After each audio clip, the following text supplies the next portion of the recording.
Okay, we are recording here within Zachary Evrin from Imperial Triumphant. Zachary, that's a big pleasure for me, Augusto, being talking to you right now. How are you doing, my friend? I'm great, Augusto. How are you? I'm fine, man. Thanks for your time, first of all. Um, Now, let me start asking about the new album that will be released in March 21st, if I'm not wrong, Goldstar. March 21st, right? Nice. Goldstar. What was the pre-store, the main uh, inspiration for this album? Vintage cigarette commercials and advertisements. Whoa, vintage advertisements and commercials. Yeah, man. Interesting. I know that because I know that Imperial Triumphant that works joining death metal on these old school jazz that I love that and make your sound always best, always better, if I can say that. But old school advertisements, Yeah. nice. Why? How could you explain it for us, please? I think it's an interesting allegory, interesting concept, cigarette advertisement. You know, it's something that the way they promote cigarettes is in a way that's cool and sexy and glamorous. And it's like a product that will like rot you and kill you. You know, and I think that's really kind of sums up Imperial Triumphant and the death metal that we play. It's cool and sexy and glamorous, but it will kill you in the end.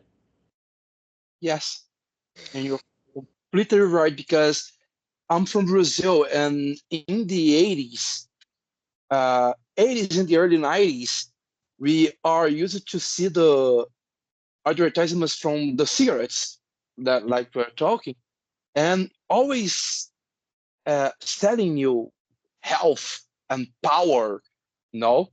And so to bring it to your sound is so, I think that, I don't know why another death metal band ever thought about it.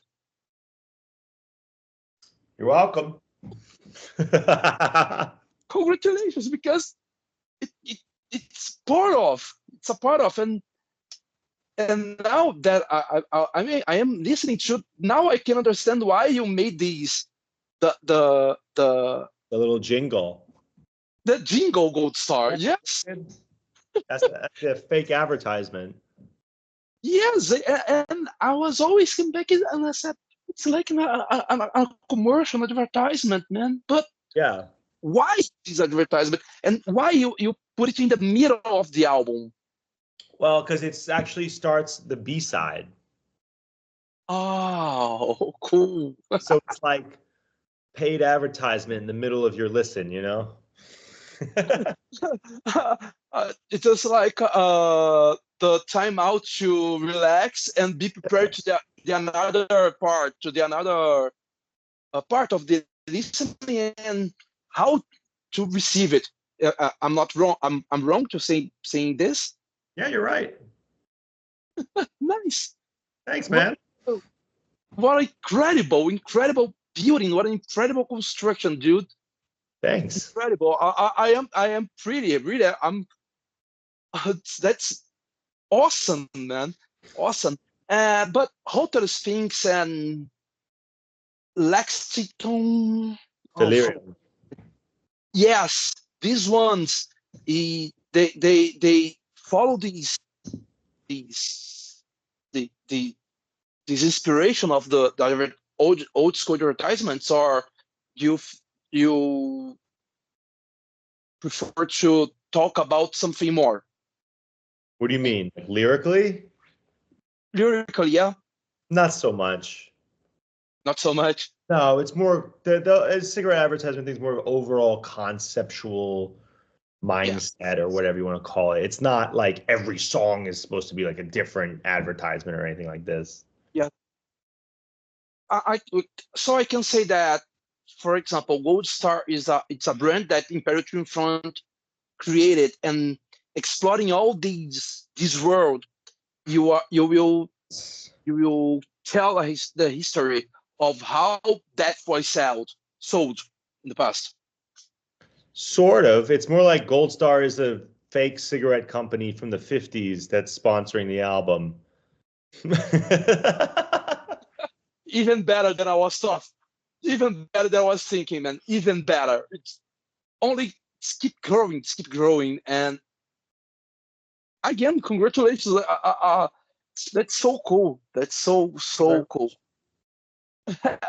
But man, the sound of Imperial Triumphant is difficult to everyone to understand and to listen. Even so, what do you think? What can you tell them? Tell some guys that say that, I don't know, it's kind of a bunch of noises and all those stuffs. I don't know. Maybe you're a baby.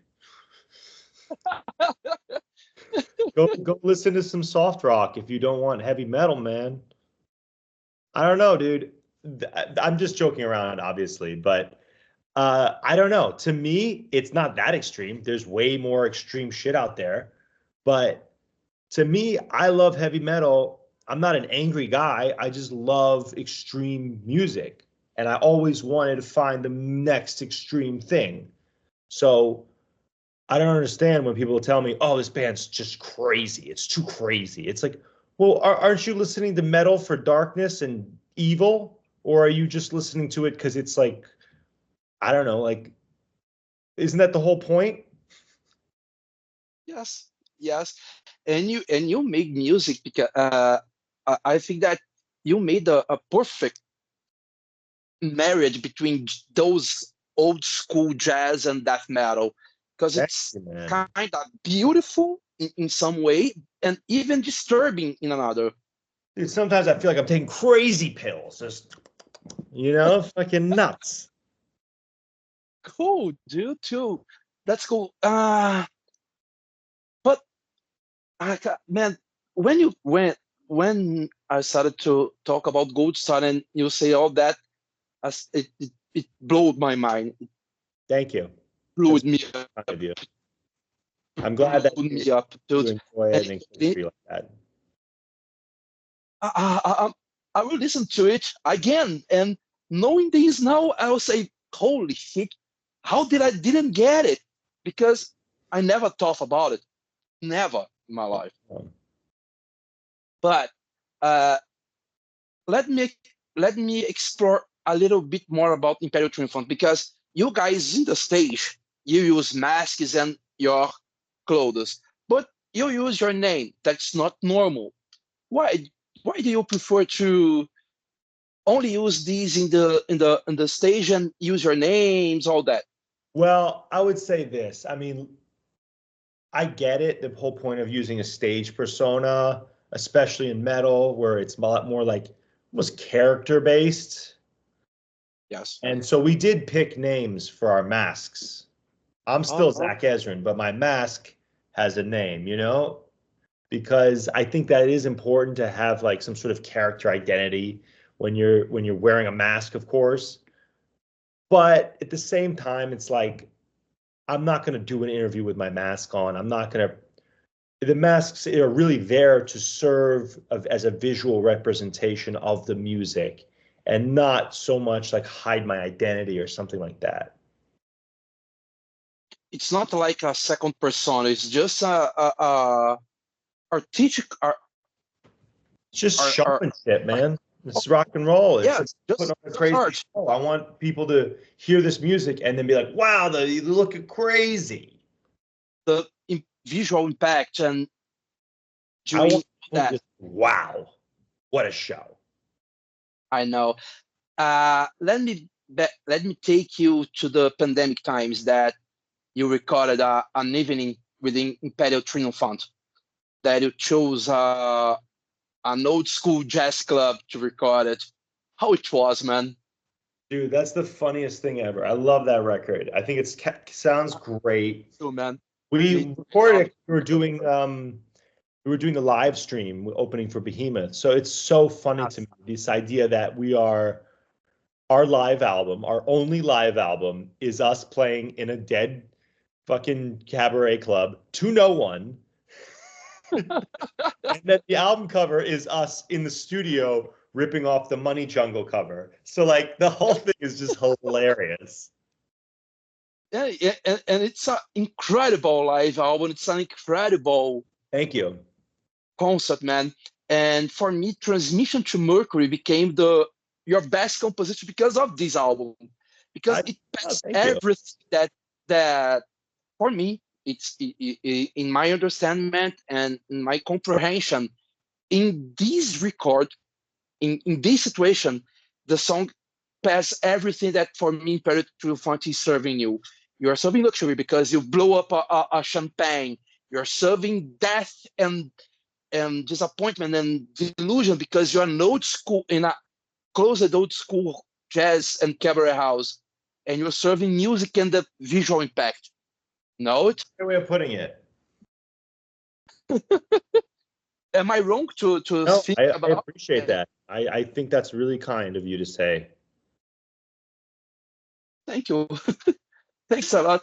And about let me talk about your concerts, because I'm always looking at you traveling in, and you just came back from a tour in Mexico. How it was? Amazing, dude. Augusto, this was, I mean, we love touring Mexico. And I will say this, I know you probably have this question fired up already, but we were talking to a booker down there and he wants to bring us down to Brazil and South America. So hopefully this year or early next year, we will be down there. I can't make any promises, but it's in talks. We're talking about it. And we really, really want to make it happen, because if South America is anything like Mexico, yeah, we'll be happy. Oh man, South America, it's a little bit hotter than Mexico. Right. But you are crazy, man. People here are crazy. Well, we look forward to it. We genuinely do.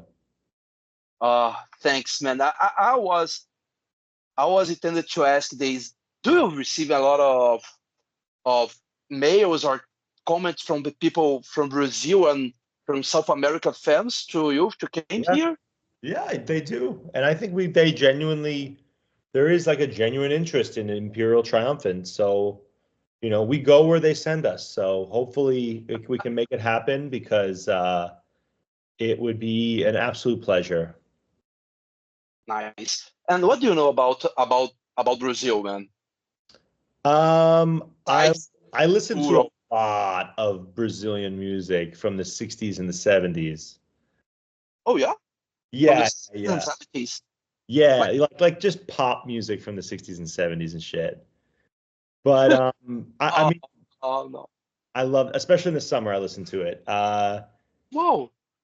Obviously, I love, you know, all the bossa nova shit, you know, Astrid Gilberto and, you know, her dad and fucking everybody. All the names are escaping me right now, but no problem. And then, yeah, we put my drummer put the maracatu rhythm in one of our songs, because he's played with a lot of Brazilian bands and Brazilian artists and that style. And I think it came out really great. And yeah, and then when we were in Mexico, we went to a Brazilian restaurant and just ate so much meat. So if we come to Brazil, that's going to be the MO, is to feast meat. Okay, when you come to Brazil, I'll talk to the guys here to bring you to a churrascaria, that a restaurant that serves meat, you know? Exactly, that's what we want. Okay. Man, what can you tell us more about Goldstar? Because for me, in the beginning, it was so incredible, but what you can tell us more about this album? I would say it is probably, if you are listening to this or watching this and you've never heard my band, listen to this album as their first one. It's the best way to get into Imperial Triumphant. It's very different than our previous stuff. It's still a very authentic Imperial record, and I feel like it's the most forgiving. So if you're not familiar with avant-garde or extreme death metal or black metal or modern classical or 70s free improv jazz and shit, like maybe start with this one. This is a little kinder. And it rocks. So I think, yeah, Goldstar to me is just a magnum opus, and I say that with full heart. Nice. And before finishing, man, you got Thomas Hack from Meshuggah in two songs, and Dave Lombardo. How it was for you all, guys? Amazing, great guys, great players, tremendous talent, and we're so lucky to have them. It's really just, I mean, how lucky, huh? Yeah, it's right to say that Meshuggah is a big influence to you, to the band. Yeah, that's right. That's right. That's right. Zachary, that's a huge honor and a huge pleasure. You're talking to a guy that loves your band, love the way you sound, man. Thank So you. please, the red carpet is yours. Send to Brazil a message. Buy Goldstar, listen to Goldstar, die for Goldstar, and get ready for when we play Goldstar in Brazil. Nice. Thank you, Mike. Thank you a lot for your time, brother. Thank you very much. Have a good one. Bye-bye, man. Bye.